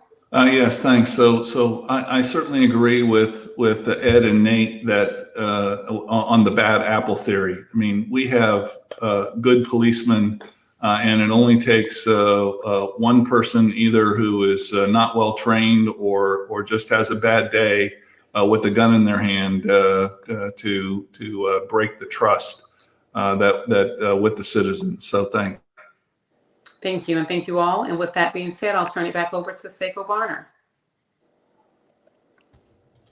All right, great. All right, thank you, Onyx. Wow, she had some really great questions. We also had a couple of questions that came in from some community members. I'm going to pull them up now. Here's one from Sergio O'Neill. What do you do to make people in our communities aware of who you are outside of city council meetings? That's interesting question. Mr. Brown, would you like first crack at it? Maybe not. Okay. Mr. Clark, would you like first crack at it? Yes, sir. Sure. Thank you. Thank you for the question, Sergio. What I have tried to do is make myself available to any groups, civic leagues, and anybody cross section in the city. And not just when I was campaigning in 2016 or this year, I try to make myself available the entire time, because that way I can have one-on-one conversations. I'm always available. I'm just a phone call or an email away, and I'm happy to talk to anyone at any time. And I will meet them somewhere, or we can do it on the phone. I know it's difficult in this season with the coronavirus But that's my goal, is to always be available to the citizens, and we can discuss any topic that they would like to. Thank you. All right. Admiral Hugel, your point. Yes, thanks, Seiko, and thanks, Sergio, for a really good question. Particularly now in the midst of the COVID pandemic, where person-to-person contact has become more challenging with distancing, with masks, and just kind of the pressure to not encroach. But engagement, communication is all about relationship building. And so the technology that we're using tonight is a great example of the resilience of the country to respond to the challenges that the pandemic poses, to be able to communicate and to be able to make those relational connections. And so you can ask any shipyard worker that worked around me, they'll tell you I have an open door. I am only an email or phone call away, or easy to reach out and connect with. And I think I'm pretty easy to talk with too. Thanks. Beautiful, beautiful. Mr. Brown, I think we have time for another answer. Go ahead. Okay, right here. Okay, absolutely. I would make myself accessible. I'm a people person. I have a history of serving people. It would not stop once I served on the city council. There would be more than me than just someone serving on the city council. I would also be a part of the community. I've always felt like if you want to serve the people, you have to be part of the people. So I will continue to do so. I'm always on Facebook. People have my phone number, the email. I will go to the Civic League meetings, and they wouldn't have to come to me. I will go to them. Thank you. Beautiful, beautiful. All right, from the Hampton Roads Black Caucus. Actually, his whole screen is black right now. Are you representing? There we go. All right. Hey, look, Joelle Jones. I know that you're the master question asker, so I'm going to step back and let you ask some questions from the Hampton Roads Black Caucus, Mr. Joe. All right. Good evening, gentlemen. Good evening, gentlemen. I'm Joelle Jones. I'm retired Navy Chief, 24 years, 9 months, 1 day. Hey, how you doing there, Admiral? We've met before at the PMP, the Hampton Roads Project Management Conference before, so good to see you again. So my questions, I'm going to center my questions around the economics, okay? So follow me on this. My first question will be, how would you stimulate economic growth and improve employment opportunities in significantly minority populated strategic growth areas within the city? And what's the part you have? Well, Joel, it's really good to see you again, and thanks for a really important question. So my answer to that is really easy: jobs, jobs, jobs. So Portsmouth has a good jobs available, a great number of good jobs available for our citizens. And I'll use the shipyard as an example because the shipyard is the largest single employer in Portsmouth. So nearly 11,000 jobs, civil service jobs, all good paying, all highly skilled, all good benefits, and with great job security. And right now, the demographics in the Norfolk Naval Shipyard are only 17% Portsmouth citizens are working at Norfolk Naval Shipyard. And so we have to do a better job of preparing our citizens, our Portsmouth citizens, to win, interview for and win those good jobs. Good jobs raises everybody up. So thanks for the question. You're welcome. You're welcome. Ed Brown. Yeah, thank you very much. Yes, our city has a history of economic stagnation. Of course, you already know. The primary culprit would be the permits department within the City Hall building on the 4th floor. It has a history of dragging its feet in approving permits for businesses. I have a lawyer friend who represented a business who wanted to have some permits approved by the permits department. It took 7 years. That is insane. So no wonder we have this problem with bringing businesses into our city. We need to change the culture in that department to allow businesses to have permits to be approved and come into the city to create jobs and economic prosperity for Portsmouth. Thank you. Thank you very much, Mr. Brown. Mr. Clark. Yes, sir. Thank you. I'm fortunate enough to sit on the Tidewater Community College Workforce Development Board. And there's a lot of things we can do. And I think a lot of things, there's a lot of trades and excellent professions that are out there that are not college-based. I think we need to do more in our city for possibly a trade school. But there's other things that this workforce development, we have done collaborations with the city of Virginia Beach and HRT. One position is namely getting people their CDL driver's license. And there was classes recently where it was at no cost to the student. And when they graduated, they were guaranteed a job with either HRT or City of Virginia Beach.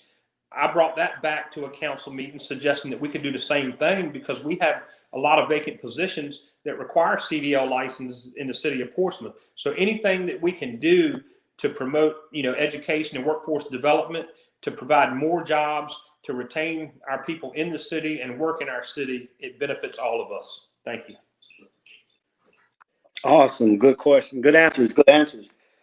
Okay. My next question is, considering the percentage of Black minorities within the city of Portsmouth, what plan of action would each of you have that will support local Black-owned businesses, the growth and the economic development? And Mr. Brown, start with you. Well, I'm sorry. Does anybody have any rebuttal to any of the previous answers to the candidates? You have 30 seconds. Admiral, do you?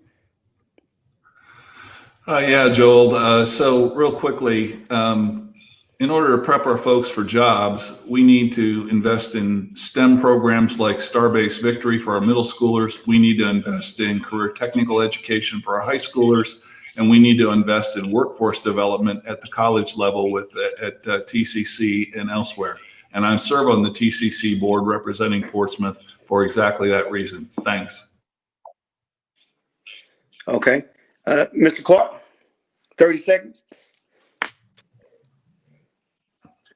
to address anything that the previous question was when stimulating the economic growth that your other candidate said. No, I have nothing at this time. Thank you. Okay. Mr. Brown? Yes, I like what Admiral Hugel said, and as well as Councilman Park said about educating our citizens for workforce development. And that ties into my idea of bringing a vocational school to Portsmouth. But with all of that being said, the primary culprit is the problem with the permits department. They are a primary reason as to why businesses are not allowed to stay in Portsmouth. Portsmouth is not business friendly. And until we clean up the culture in that department, it won't change much. Thank you so much. All right. Thank you very much, Mr. Brown. All right. So back to my question again. What's your plan of action, each of you, that you would have to support local Black-owned businesses, the growth and economic development? And we'll start with you, Mr. Clark. Yes, I support locally owned businesses. I think there is some, definitely some credence to what Mr. Brown has said. We do need to streamline some of our permit processes, but supporting, SWAM businesses in our city, I think we should look first. Anytime that the city's looking to do a project or a procurement or a purchase order, we should try to use our businesses in our city first if they're available. And I think we should, it could be a sliding scale that even if you're putting out a purchase order for other places, that our businesses should be able to get a little bit higher on the scale because they are located in our city. So I think us working with our community and our small businesses, we should bring them to the forefront, and they should be the first thought that we have anytime that we plan on spending taxpayer money from our citizens. Thank you. Welcome. Let's go, Mr. Brown. Yes, sir. Thanks so much for the question. Look, I'm an economic hawk. I want to raise the tax revenue and bring businesses into the city just as much as anyone else. But with our city being at 53% African American, we need to ensure that African Americans and women are getting a piece of the economic pie. We don't want crumbs. We want slices of the pie. So that means we need to ensure that our city government does all due diligence in ensuring that African American, well, minority and women-owned companies have fair access to city contracts. We're not talking about a set-aside program. We're just talking about fair access to city contracts. So that's what I think we need to do to ensure the success of minority and women-owned companies. Thank you. Awesome. Thank you for your answer. Admiral? Yeah, thanks for the question. So I've worked around federal contracting through most of my Navy career. And federal contract law sets targets for small business, targets for women-owned small business, disabled-owned small business, minority-owned small business, and hub zone. There's no reason that we can't use the same approach and set targets. Now, targets are not guarantees. You still want to get the best contractor, but there's nothing wrong to set targets for a Black-owned business to ensure that they're treated fairly. And one of the things that targets does is it incentivizes the folks who are soliciting, the city folks soliciting contracts, to reach out and ensure that there's plenty of competition with Black-owned businesses or whatever business your small businesses or whatever you're trying to draw in. And so I think those federal approaches can work at the city level as well. Awesome. Thank you very much for the answer, Admiral. So 30 seconds each of you have to have a rebuttal to the answers from your other candidates. Start with you, Mr. Clark. Do you have anything? No, sir. All right. Mr. Brown? I agree with much of what Mr. Hugo and Councilman Clark had to say. I would just add that the city needs to make a more concerted effort in ensuring that minority and women-owned companies have a fair shot at city contracts. That's all I have to say. And I've said my piece, Joelle. Thanks. All right. This is my last question here. I'm going to kind of combine this question because it really speaks of what we're trying to get in Portsmouth.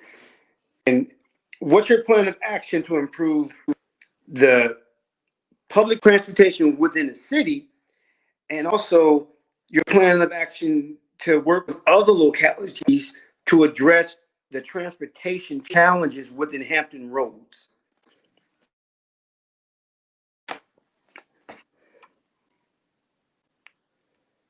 I'm sorry, who is that a question addressed to?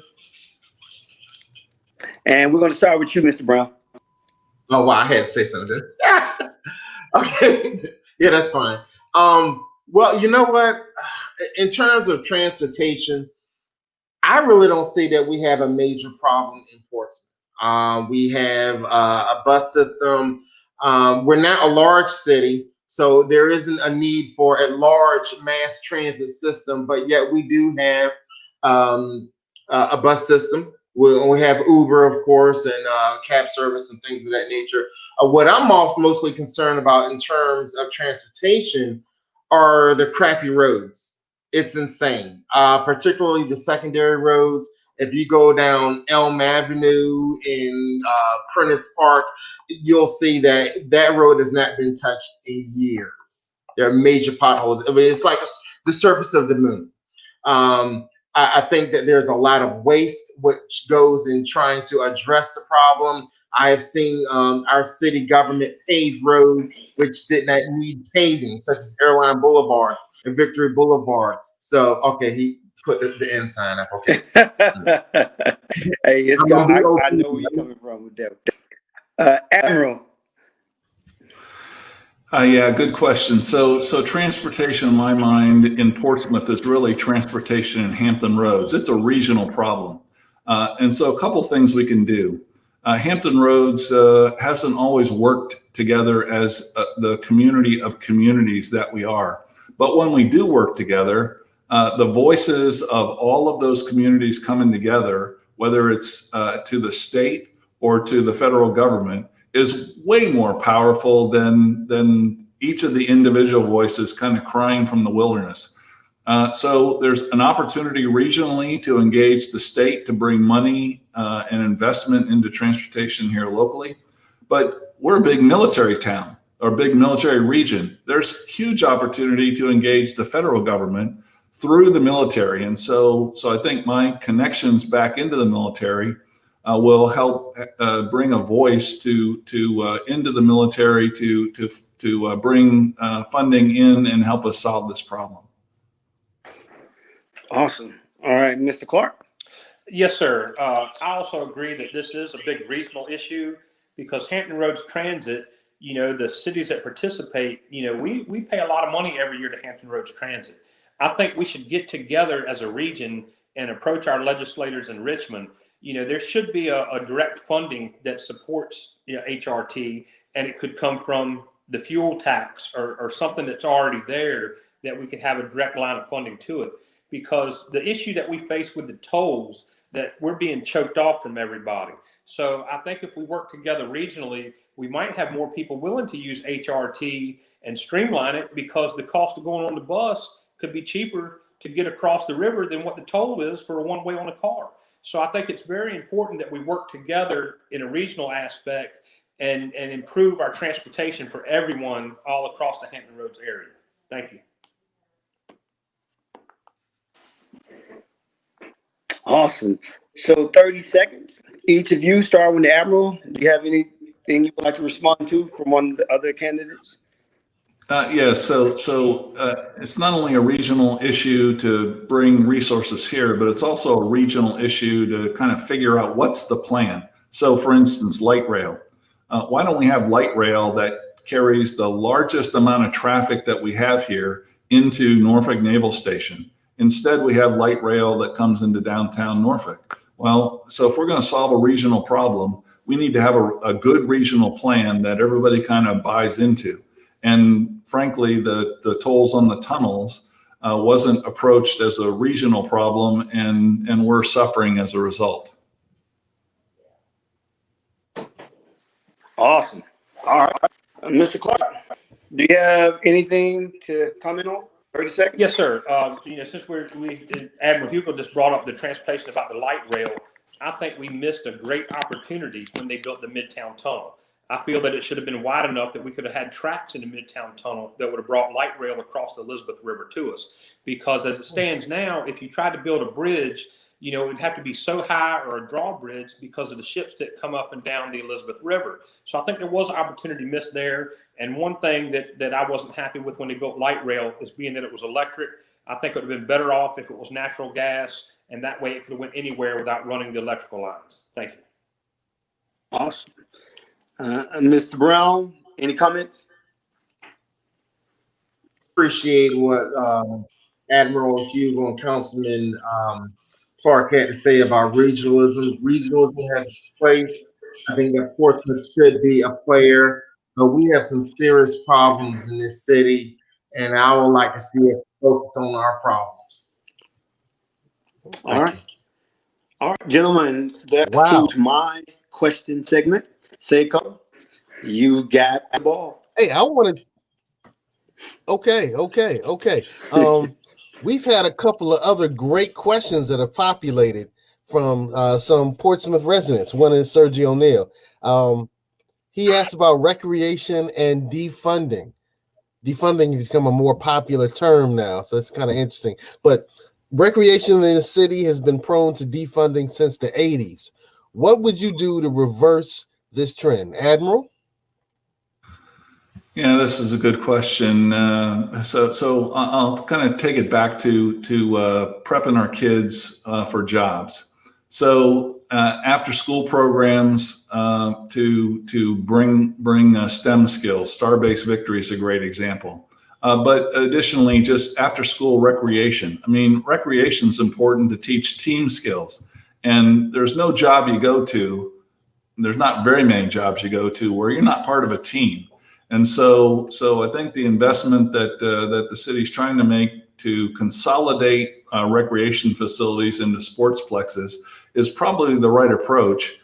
so that we get high quality facilities and can bring the kids in and give them the team exposure that they need to prepare them for working on a team and a job someday. Okay, Mr. Brown. Yes, sir. I served as chair of the Portsmouth Parks and Recreation Commission. That was a while ago. That was about 10 years ago. And even then, I had a problem with some of the recreational facilities and programs that the city had. Sergio is absolutely correct. There has been a movement to defund recreation programs in the city. I think when we have a more progressive, forward-thinking city council who is committed, or which is committed to funding programs to help our kids make the right decisions. According to recent data, many young people are committing crimes in Portsmouth. So we have to be dedicated to funding programs which will be of interest to these kids going forward. And I would I would help also encourage my fellow city council members to direct the city manager to provide more funding for the rec centers. Thank you. I saw the sign coming up. That's what I saw. Mr. Clark. Yes, sir. I think recreation is very important. I grew up attending a recreational facility in my neighborhood. We have been supporting the Sportsplex and, looking at a lot of things moving forward for that. But there's one crucial piece that we have not addressed yet that needs to happen. We need to have transportation for the kids from all over the city to be able to be transported to the Sportsplex. And this could be as simple as a bus that leaves their school in the afternoon instead of going home, going to the Sportsplex. But we have to work it out where we have safe transportation and a way for them to get home safely. And this does a lot for the kids. This is also a piece that could prevent kids from getting involved in gangs or other criminal activities, because we need to occupy their time with something positive, so that we are putting it in, a lot of our eggs in one basket as far as the Sportsplex, but it needs to be available to all children throughout our entire city, because from the center of the city, the most is only 5 miles to the next neighboring city. So we don't have a big geographic area, but if we could add transportation into that piece to make it available for everyone. Thank you. Okay. All right. Well, don't go anywhere, Mr. Clark. Daniel Clark asked a great question. What would you do to support our first responders? It's still for me, or? Yeah, we'll start with you. Right. All right. Yes, sir. Well, supporting first responders, that's something that I've always been involved in due to my career. Recently, we have added 15 more firefighter positions to the city and 5 new paramedic positions to the city. And this is all to maintain the safety and security of our citizens. We're currently short on police officers, and we need to increase it up to the staffing standards, because our citizens, when they dial 911, they deserve an appropriate and a rapid response, whether it's police, fire, EMS, or all of the above. So we need to fill those positions and get these people on the street, because we need a safe community. We won't have people moving to our city or bringing businesses unless they feel safe. So this is a very high priority. All right. Admiral, your response. Yes, I certainly agree with Nate Clark. This is it's foundational. Okay, if our folks don't feel safe, if our folks can't count on having emergency responders respond when they're needed, then all the other things that we work on here in the city dull in comparison. And so it starts with ensuring that the staffing is done to national standards. And for the last decade, we have been understaffed compared to national standards. And really, as Councilman Clark said, it's only been recently that the firefighters and EMTs have been staffed up. The police are still understaffed, and we need to work on that. And then the other issue is ensuring that their compensation, their pay and benefits are comparable to the surrounding communities, because we want to compete for the talent out there to staff our public safety activities. Great. Mr. Brown. Yes, thank you, sir. I have a high degree of reverence for our first responders. I, as a citizen, have had the pleasure of benefiting from their service. I don't know if it's a great thing, but I'm a survivor of crime. There were times where I've had to call Portsmouth Police Department, had an apartment catch on fire, so I had to call the Portsmouth Fire Department. Both times they act with great professionalism. They need a raise, for one. They need a raise. We need to see to it that staffing is up to par to ensure safety for our first responders. I just wish the sheriff's deputies were included in receiving some of the COVID funding that the city of Portsmouth received from the federal government. They deal with people who are at high risk on a daily basis, so they would also be considered first responders in my opinion. Thank you so much. Okay. All right. So thank you, Daniel Clark, for your great question. We want to thank our candidates. I mean, they've come up with some great answers. They took some hard questions. They didn't shy away from them. So we want to salute them. We want to thank them.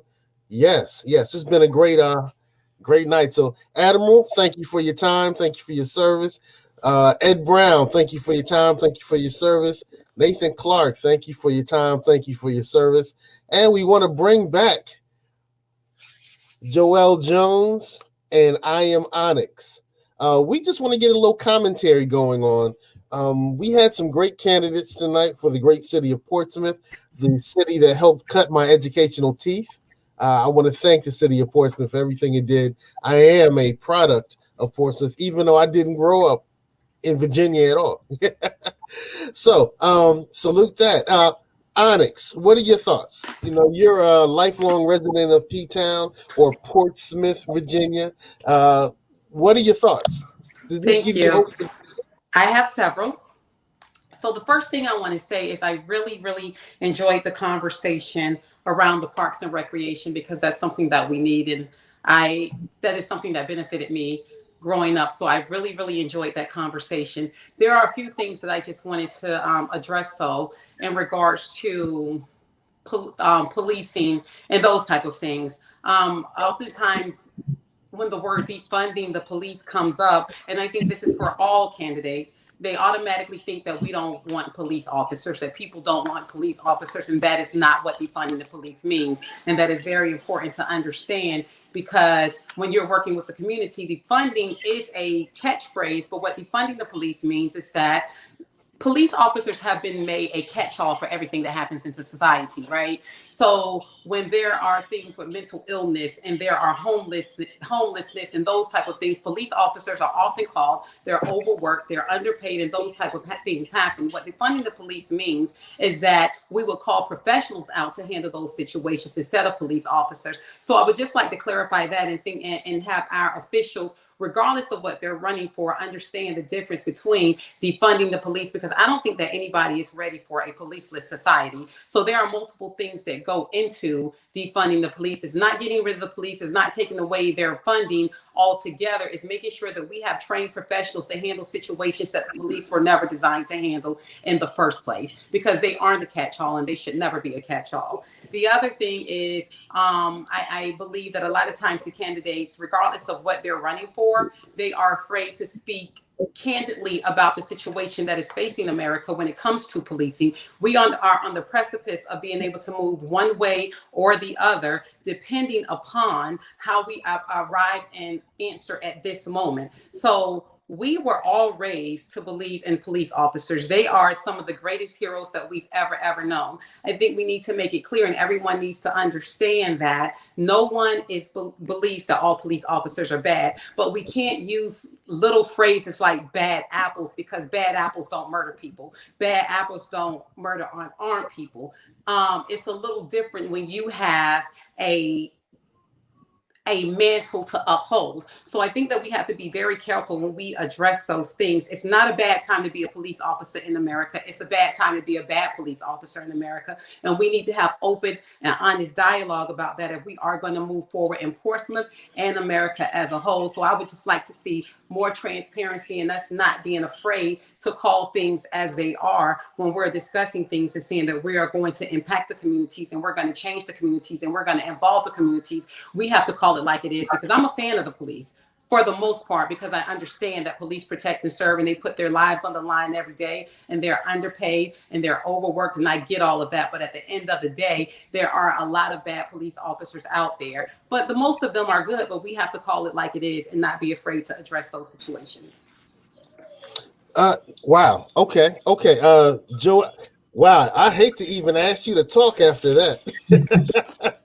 Brother Joelle Jones from the Hampton Roads Black Caucus. Any thoughts about tonight's candidates forum? Any thoughts about policing? I like the term reallocating. Defund does have some negative connotations that have been strayed. So I like reallocating. You can use whatever term you want, whatever terminology you want. It means one thing to me, and I go from my background as a former gang member, as a former recipient of having my hind parts handed to me by the police. I know what comes with certain words that are being used, and when you have people like Andrea Ocasio-Cortez says, defund the police means defund, get rid of. That's what people are saying, and I understand what I am honestly saying. But when I hear that word, the reality of it, growing up in the hood where I grew up and doing the things that I was doing, the less money you give to any organization, the less they have to use toward resources. So if you take $1 million off of a police budget that has a $2 million budget, you're going to lose police regardless. No type of psychologist is going to come into the hood and sit there and de-escalate any situation with somebody who's already armed and who's already a danger to the environment. I've seen this. I know it's not going to happen. All right. So when I hear the word defund the police, I'm taking for what they mean. Defund the police. It's not real allocating resources. It's saying we're going to take money from this organization and we're going to put it to somewhere else. And it's not going to work. I've seen it. I've been a recipient of that. I've been a victim of that. Now, I respect police after serving in the military, learning. Hey, I understand what it is to wear the uniform. I understand what it is to respect that authority. I've served in Iraq and Afghanistan, Somalia. That uniform represents authority. However, with that authority comes responsibility. And I got to agree with I Am Onyx. There are really no bad apples. There are just those who do dumb things. All right. Now, on others. Are you saying that Breonna Taylor is dead because of somebody doing dumb things? Two officers. The law was dumb. I just think the situation could have been played out better. But hey, I wasn't in that situation. All right. But think about this. The other night, two officers got shot. Right? Two officers got shot because some idiot wants to take out whatever the situation was on these officers. And they were doing their job.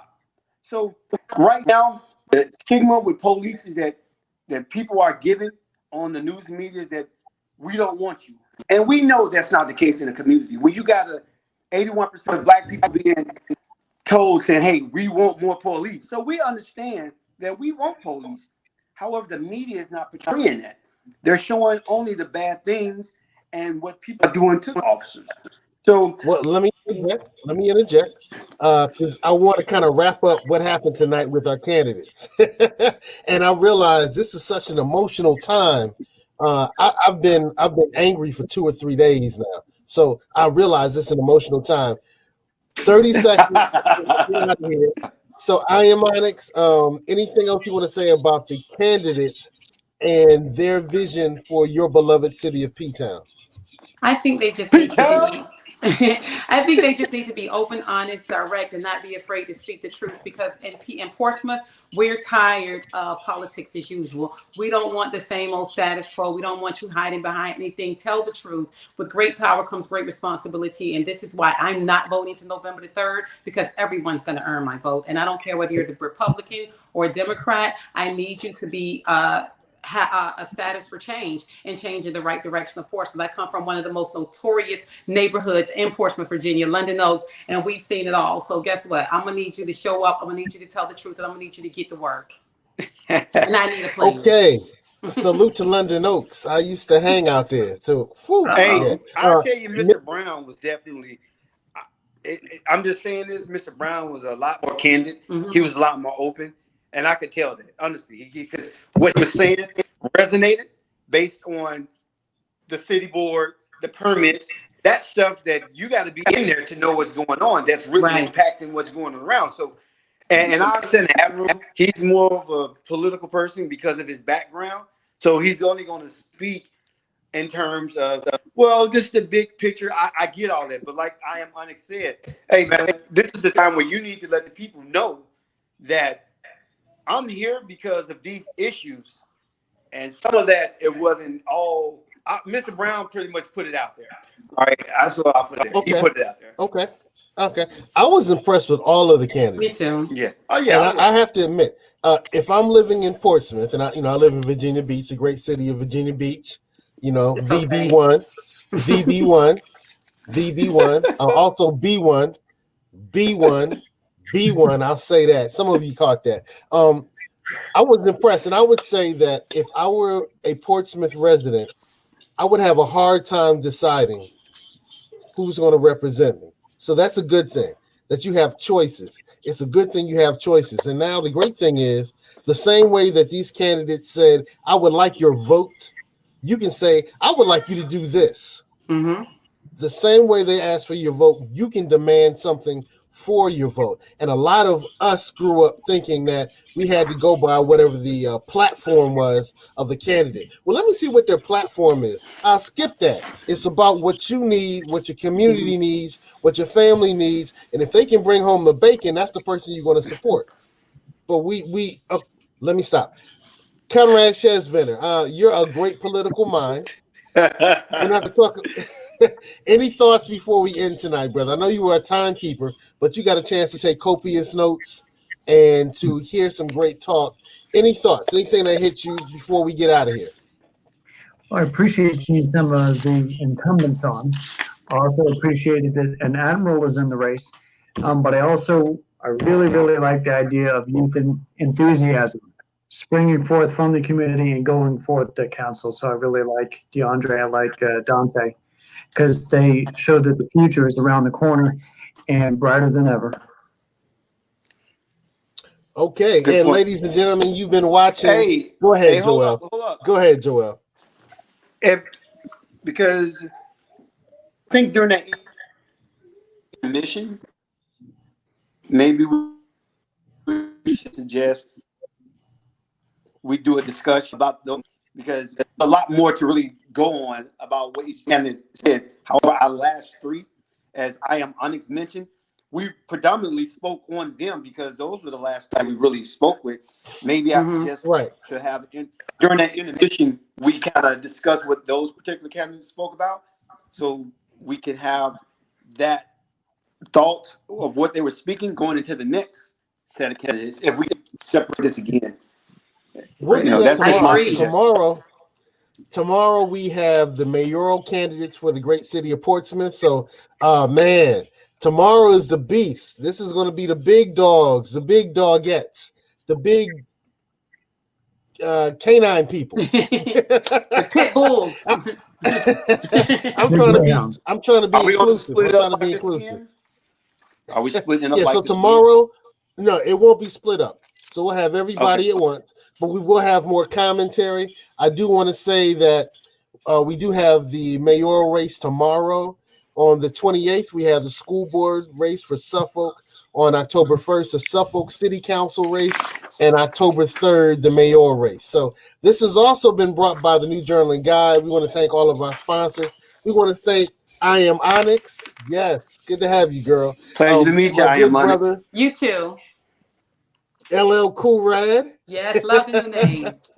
And my good brother from the Hampton Roads Black Caucus, Mr. Joelle Jones. It's a pleasure, Joelle.